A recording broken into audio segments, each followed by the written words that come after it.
बुढ़ापा बहुधा बचपन का पुनरागमन हुआ करता है। बूढ़ी काकी में जिन्हवत स्वाद के सिवा और कोई चेष्टा शेष न थी और न अपने कष्टों की ओर आकर्षित करने का रोने के अतिरिक्त दूसरा कोई सहारा ही। समस्त इंद्रियां, नेत्र, हाथ और पैर जवाब दे चुके थे। पृथ्वी पर पड़ी रहती और जब घरवाले कोई बात उनकी इच्छा के प्रतिकूल करते या भोजन का समय टल जाता, उसका परिमाण पूर्ण न होता अथवा बाजार से कोई वस्तु आती और उन्हें न मिलती तो रोने लगती थी। उनका रोना सिसकना साधारण न था, वह गला फाड़ फाड़ कर रोती थी। उनके पतिदेव को स्वर्ग से धारे कालांतर हो चुका था। बेटे तरुण होकर चल बसे थे। अब एक भतीजे के सिवाय और कोई न था।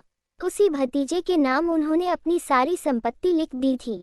भतीजे ने संपत्ति लिखाते समय तो खूब लंबे चौड़े वादे किए, परंतु वे सब वादे केवल कुली डिपो के दलालों के दिखाए हुए सब्ज़बाग थे।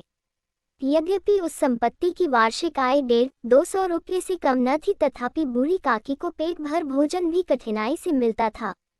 इसमें उनके भतीजे पंडित बुधिराम का अपराध था अथवा उनकी अर्धांगिनी श्रीमती रूपा का, इसका निर्णय करना सहज नहीं। बुधिराम स्वभाव के सज्जन थे, किंतु उसी समय तक जब तक कि उनके कोष पर कोई आंच न आए। रूपा स्वभाव से तीव्र थी सही, पर ईश्वर से डरती थी। अतः बूढ़ी काकी को उसकी तीव्रता उतनी न खलती थी जितनी बुधिराम की भलमनसाहत। बुधिराम को कभी कभी अपने अत्याचार का खेद होता था। विचारते कि इसी संपत्ति के कारण मैं इस समय भला मानुस बना बैठा हूँ। यदि मौखिक आश्वासन और सूखी सहानुभूति से स्थिति में सुधार हो सकता तो उन्हें कदाचित कोई आपत्ति न होती, परंतु विशेष व्यय का भय उनकी सचेष्टा को दबाए रखता था। यहाँ तक कि यदि द्वार पर कोई भला आदमी बैठा होता और बूढ़ी काकी उस समय अपना राग लापने लगती तो वह आग हो जाते और घर में आकर जोर से डांटते। लड़कों को बुढ़ों से स्वाभाविक विद्वेष होता ही है, और फिर जब माता पिता का यह रंग देखते तो बूढ़ी काकी को और भी सताया करते। कोई चुटकी काट कर भागता, कोई उन पर पानी की कुल्ली कर देता। काकी चीख मार कर रोती, परंतु यह बात प्रसिद्ध थी कि वह केवल खाने के लिए रोती है, अतएव उनके संताप और आर्तनाद पर कोई ध्यान नहीं देता था। हाँ, काकी कभी क्रोधातुर होकर बच्चों को गालियां देने लगती तो रूपा घटनास्थल पर अवश्य आ पहुंचती। इस भय से काकी अपनी जिह्वा कृपाण का कदाचित ही प्रयोग करती थी, यद्यपि उपद्रव शांति का यह उपाय रोने से कहीं अधिक उपयुक्त था। संपूर्ण परिवार में यदि काकी से किसी को अनुराग था तो वह बुधिराम की छोटी लड़की लाडली थी। लाडली अपने दोनों भाइयों के भय से अपने हिस्से की मिठाई चबेना बूढ़ी काकी के पास बैठकर खाया करती थी।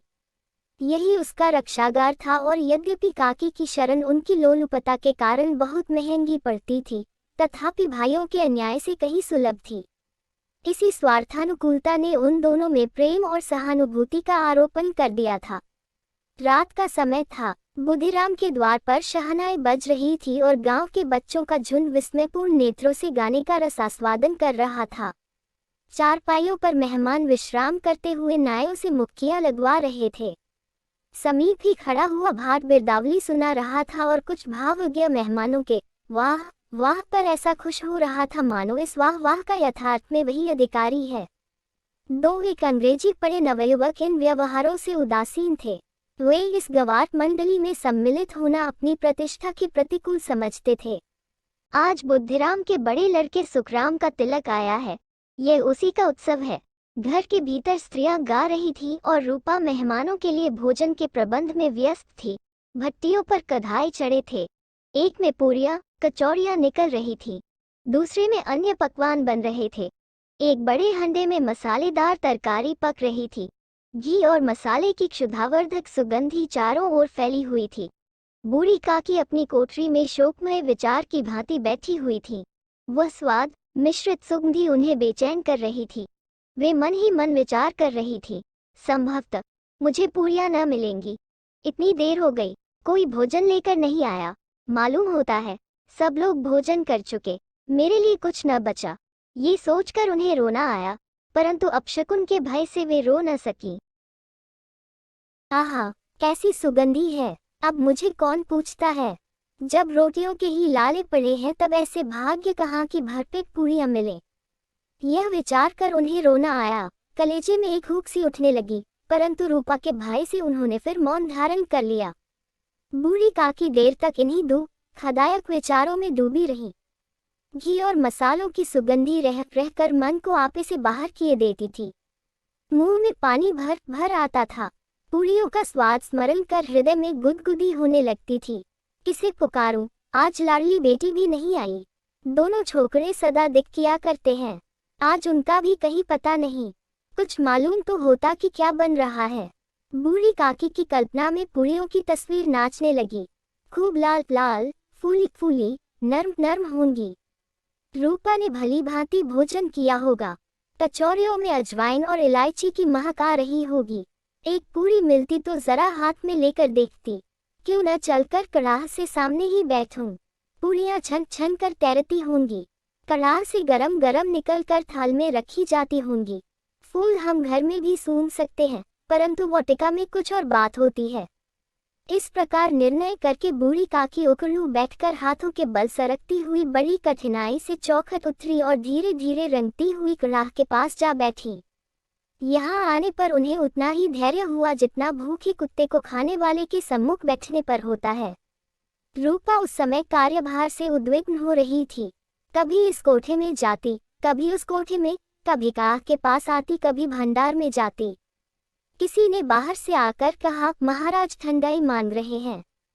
ठंडाई देने लगी। इतने में फिर किसी ने आकर कहा, भाट आया है, उसे कुछ दे दो। भाट के लिए सीधा निकाल रही थी कि एक तीसरे आदमी ने आकर पूछा, अभी भोजन तैयार होने में कितना विलंब है, जरा ढोल मजीरा उतार दो। बेचारी अकेली स्त्री दौड़ते दौड़ते व्याकुल हो रही थी, झुंझलाती थी, कुलती थी, परंतु रोष प्रकट करने का अवसर न पाती थी। भय होता कहीं पड़ोसी यह न कहने लगे कि इतने में ही उबल पड़ी। प्यास से उसका कंठ सूख रहा था। गर्मी के मारे फूकी जाती थी, परंतु इतना अवकाश भी नहीं था कि जरा पानी पी ले अथवा पंखा लेकर झले। यह भी खटका था कि जरा आंख हटी और चीजों की लूट मची। इस अवस्था में बूढ़ी काकी को कड़ाह के पास बैठा देखा तो जल गई। क्रोध न रुक सका। इसका भी ध्यान न रहा कि पड़ोसने बैठी हुई है। मन में क्या कहेंगी, पुरुषों में लोग सुनेंगे तो क्या कहेंगे। जिस प्रकार मेढक केंचुए पर झपकता है, उसी प्रकार वह बूढ़ी काकी पर झपटी और उन्हें दोनों हाथों से झंझोड़ कर बोली, ऐसे पेट में आग लगे, पेट है या भाड़। कोठरी में बैठते क्या दम घुटता था। अभी मेहमानों ने नहीं खाया, भगवान को भोग नहीं लगा, तब तक धैर्य न हो सका। आकर छाती पर सवार हो गई। जल जाए ऐसी जीभ, दिन भर खाती न होती तो न जाने किसकी हांडी में मुंह डालती। गांव देखेगा तो कहेगा बुढ़िया भरपेट खाने को नहीं पाती, तब तो इस तरह मुंह बाए फिरती है। डाइन मरे न मार्चा छोड़े, नाम बेचने पर लगी है। नाक कटवा कर दम लेगी, इतना ठूसती है, न जाने कहाँ भस्म हो जाता है। लो, भला चाहती हो तो जाकर कोठरी में बैठो, जब घर के लोग खाने लगेंगे तब तुम्हें भी मिलेगा। तुम कोई देवी नहीं हो कि चाहे किसी के मुंह में पानी न जाए, परंतु तुम्हारी पूजा पहले हो जाए। बूढ़ी काकी ने सिर न उठाया, न रोई, न बोली, चुपचाप रेंगती हुई अपनी कोठरी में चली गई। आघात ऐसा कठोर था कि हृदय और मस्तिष्क की संपूर्ण शक्तियां, संपूर्ण विचार और संपूर्ण भार उसी ओर आकर्षित हो गए थे। नदी में जब कगार का कोई वृहद खंड कटकर गिरता है तो आसपास का जल समूह चारों ओर से उसी स्थान को पूरा करने के लिए दौड़ता है। भोजन तैयार हो गया। आंगन में पत्तल पड़ गए। मेहमान खाने लगे। स्त्रियों ने जेवनार गीत गाना आरंभ कर दिया। मेहमानों के नाये और सेवकगण भी उसी मंडली के साथ, किंतु कुछ हटकर, भोजन करने बैठे थे, परंतु सभ्यतानुसार जब तक सबके सब खाना चुके कोई उठ नहीं सकता था। दो एक मेहमान जो कुछ पढ़े लिखे थे, सेवकों के दीर्घार पर झुंझला रहे थे। वे इस बंधन को व्यर्थ और बेसिर पैर की बात समझते थे। बूढ़ी काकी अपनी कोठरी में जाकर पश्चाताप कर रही थी कि मैं कहां से कहां आ गई। उन्हें रूपा पर क्रोध नहीं था, अपनी जल्दबाजी पर दुख था। सच ही तो है, जब तक मेहमान लोग भोजन न कर चुकेंगे घर वाले कैसे खाएंगे। मुझसे इतनी देर भी नहीं रहा गया, सबके सामने पानी उतर गया। अब जब तक कोई बुलाने न आएगा न जाऊंगी। मन ही मन इसी प्रकार विचार कर वह बुलावे की प्रतीक्षा करने लगी। परंतु घी का रुचिकर सुवास बड़ा ही धैर्य परीक्षक प्रतीत हो रहा था। उन्हें एक एक पल एक युग के समान मालूम होता था। अब पत्तल बिछ गए होंगे, अब मेहमान आ गए होंगे। लोग हाथ पैर धो रहे हैं, नाई पानी दे रहा है। मालूम होता है लोग खाने बैठ गए। जीवनार गाया जा रहा है। यह विचार कर वह मन को बहलाने के लिए लेट गई और धीरे धीरे एक गीत गुनगुनाने लगी। उन्हें लगा मुझे गाते देर हो गई। क्या इतनी देर तक लोग भोजन ही कर रहे होंगे? किसी की आवाज सुनाई नहीं देती। अवश्य ही लोग खा पी कर चले गए। मुझे कोई बुलाने नहीं आया। रूपा चिढ़ गई है, क्या जाने न बुलाए। सोचती हूँ कि अपने आप ही आवेंगी। वह कोई मेहमान तो है नहीं जो उन्हें जाकर बुलाऊं। बूढ़ी काकी चलने को तैयार हुई। यह विश्वास कि 1 मिनट में पूरियां और मसालेदार तरकारियां सामने आएंगी, उनकी स्वादेंद्रियों को गुदगुदाने लगा। उन्होंने मन में तरह तरह के मंसूबे बांधे। पहले तरकारी से पूरियां खाऊंगी, फिर दही शक्कर से, कचौरियां रायते के साथ मज़ेदार मालूम होंगी। चाहे कोई बुरा माने चाहे भला, मैं तो मान कर खाऊंगी। यही न लोग कहेंगे कि इन्हें विचार नहीं। कहा करें, इतने दिनों के बाद पूरियां मिल रही हैं तो मुंह झूठा करके थोड़े ही उठ जाऊंगी। वह उखड़ूं बैठकर हाथों के बल खिसकती आंगन में आई। परंतु हाय रे दुर्भाग्य, अभिलाषा ने अपने पुराने स्वभाव के अनुसार समय की मिथ्या कल्पना की थी। मेहमान मंडली अभी बैठी थी। कोई खाकर उंगलियां चाटता था, कोई तिरछे नेत्रों से देखता था कि लोग अभी खा रहे हैं या नहीं।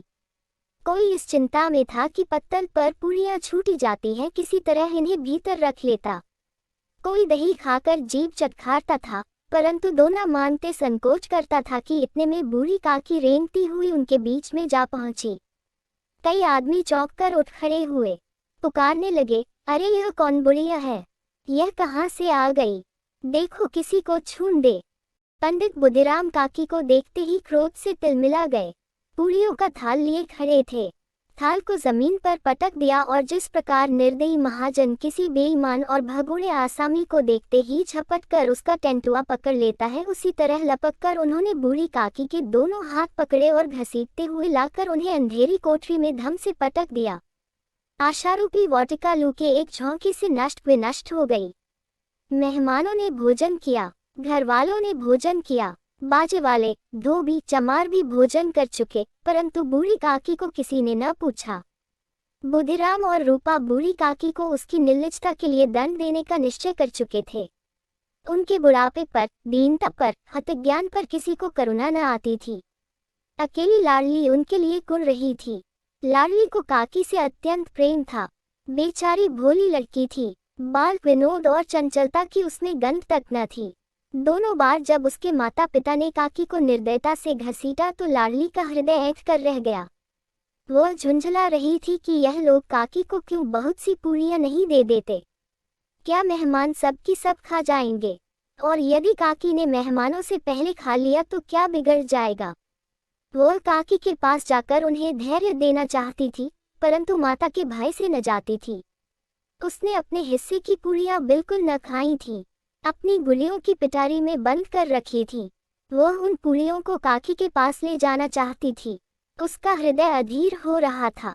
बूढ़ी काकी मेरी बात सुनते ही उठ बैठेगी, पूरियां देखकर कैसी प्रसन्न होंगी, मुझे खूब प्यार करेगी। रात के 11 बज गए थे। रूपा आंगन में पड़ी सो रही थी। लाडली की आंखों में नींद न आती थी। काकी को पूरियां खिलाने की खुशी उसे सोने न देती थी। उसने गुलियों की पिटारी सामने ही रखी थी। जब विश्वास हो गया कि अम्मा सो रही है, तो वह चुपके से उठी और विचारने लगी, कैसे चलूं? चारों ओर अंधेरा था, केवल चूल्हों में आग चमक रही थी। चूल्हों के पास एक कुत्ता लेटा हुआ था। लाडली की दृष्टि द्वार के सामने वाले नीम की ओर गई। उसे मालूम हुआ कि उस पर हनुमान जी बैठे हुए हैं। उनकी पूंछ, उनकी गदा सब स्पष्ट दिखलाई दे रही थी। मारे भय के उसने आंखें बंद कर ली। इतने में कुत्ता उठ बैठा। लाडली को ढाढ़सा हुआ। कई सोए हुए मनुष्यों के बदले एक जागता हुआ कुत्ता उसके लिए अधिकतर धैर्य का कारण हुआ। उसने पिटारी उठाए और बूढ़ी काकी की कोठरी की ओर चली। बूढ़ी काकी को केवल इतना स्मरण था कि किसी ने मेरे हाथ पकड़कर घसीटे, फिर ऐसा मालूम हुआ जैसे कोई पहाड़ पर उड़ाए लिए जाता है। उनके पैर बार बार पत्थरों से टकराए, तब किसी ने उन्हें पहाड़ पर पटका। वे मूर्छित हो गईं। जब वे सचेत हुई तो किसी का जरा भी आहट न मिलती थी। समझा कि सब लोग खा पीकर सो गए और उनके साथ मेरी तकदीर भी सो गई। रात कैसे कटेगी? राम, क्या खाऊं? पेट में अग्नि धधक रही है। हाँ, किसी ने मेरी सुध न ली। क्या मेरा ही पेट काटने से धन जुट जाएगा? इन लोगों को इतनी भी दया नहीं आती कि न जाने बुढ़िया कब मर जाए। उसका क्यों जी दुखाएं? मैं पेट की रोटियां ही खाती हूँ कि और कुछ। इस पर यह हाल। मैं अंधी अपाहिज ठहरी, न कुछ सुनूं न बूझूं। यदि आंगन में चली गई तो बुधिराम से इतना कहते न बनता था कि काकी अभी लोग खा रहे हैं, फिर आना। मुझे घसीटा पटका। उन्हीं पूरियों के लिए रूपा ने सबके सामने गालियां दी। उन्हीं पूरियों के लिए इतनी दुर्गति करने पर भी उनका पत्थर का कलेजा न पसीजा। सबको खिलाया, मेरी बात तक न पूछी। जब तभी न दी तो अब क्या देंगी? यह विचार कर काकी निराशा में संतोष के साथ लेट गई। ग्लानि से गला भर भर आता था, परंतु मेहमानों के भय से रोती न थी। सहसा उनके कानों में आवाज आई, काकी उठो, मैं पुड़िया लाई हूँ। काकी ने लाडली की बोली पहचानी, चटपट उठ बैठी। दोनों हाथों से लाडली को टटोला और उसे गोद में बिठा लिया।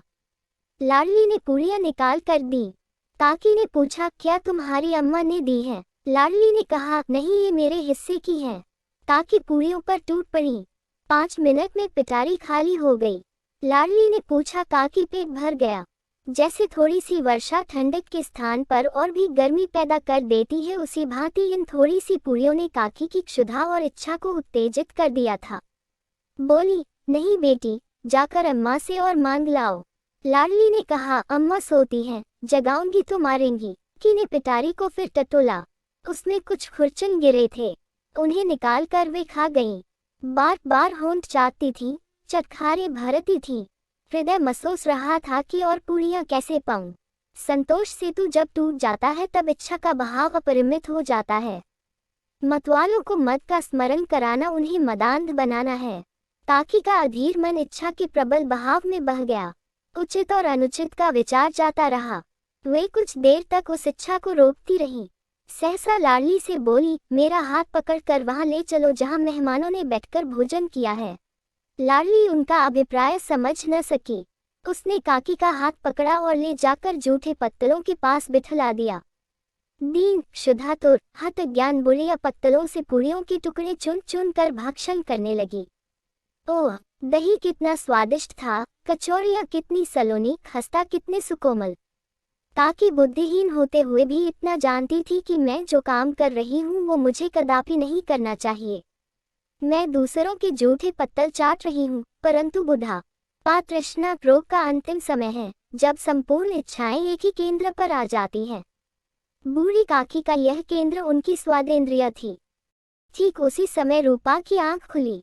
उसे मालूम हुआ कि लाडली मेरे पास नहीं है। वह चौंकी, चारपाई के इधर उधर ताकने लगी कि कहीं नीचे तो नहीं गिर पड़ी।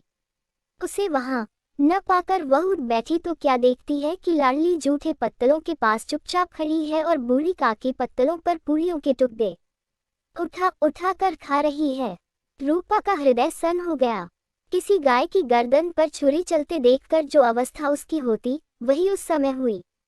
एक ब्राह्मणी दूसरों का जूठा पत्तल टटोले, इससे अधिक शोकमय दृश्य असंभव था। पूरियों के कुछ ग्रासों के लिए उसकी चचेरी सास ऐसा पतित और निकृष्ट कर्म कर रही है। यह वह दृश्य था जिसे देखकर देखने वालों के हृदय कांप उठते हैं। ऐसा प्रतीत होता मानो जमीन रुक गई, आसमान चक्कर खा रहा है। संसार पर कोई नई विपत्ति आने वाली है। रूपा को क्रोध न आया। शोक के सम्मुख क्रोध कहाँ? करुणा और भय से उसकी आंखें भर आईं। इस अधर्म के पाप का भागी कौन है? उसने सच्चे हृदय से गगन मंडल की ओर हाथ उठाकर कहा, परमात्मा, मेरे बच्चों पर दया करो, इस अधर्म का दंड मुझे मत दो, नहीं तो हमारा सत्यानाश हो जाएगा। रूपा को अपनी स्वार्थपरता और अन्याय इस प्रकार प्रत्यक्ष रूप में कभी न दिखाई पड़ा था। वह सोचने लगी, हाय, कितनी निर्दय हूँ मैं, जिसकी संपत्ति से मुझे 200 रुपया वार्षिक आय हो रही है, उसकी यह दुर्गति और मेरे कारण। हे दया में भगवान, मुझसे भारी चूक हुई, मुझे क्षमा करो। आज मेरे बेटे का तिलक था, सैकड़ों मनुष्यों ने भोजन पाया, मैं उनके इशारों की दासी बनी रही। अपने नाम के लिए सैकड़ों रुपए व्यय कर दिए, परंतु जिसकी बदौलत हजारों रुपए खाए उसे इस उत्सव में भी भरपेट भोजन न दे सकी।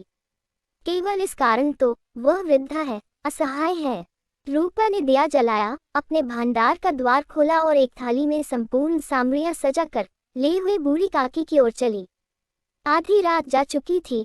आकाश पर तारों के थाल सजे हुए थे और उन पर बैठे हुए देवगण स्वर्गीय पदार्थ सजा रहे थे, परंतु उनमें किसी को वह परमानंद प्राप्त न हो सकता था जो बूढ़ी काकी को अपने सम्मुख थाल देखकर प्राप्त हुआ था।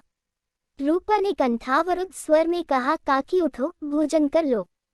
मुझसे आज बड़ी भूल हुई, उसका बुरा न मानना। परमात्मा से प्रार्थना कर दो कि वह मेरा अपराध क्षमा कर दे। भाले बच्चों की भांति जो मिठाइयाँ पाकर मार और तिरस्कार सब भूल जाते हैं, बूढ़ी काकी बैठी हुई खाना खा रही थी। उनके एक एक रोए से सच्ची सदिच्छाएं निकल रही थीं और रूपा बेटी इस स्वर्गीय दृश्य का आनंद लूटने में निमग्न थी।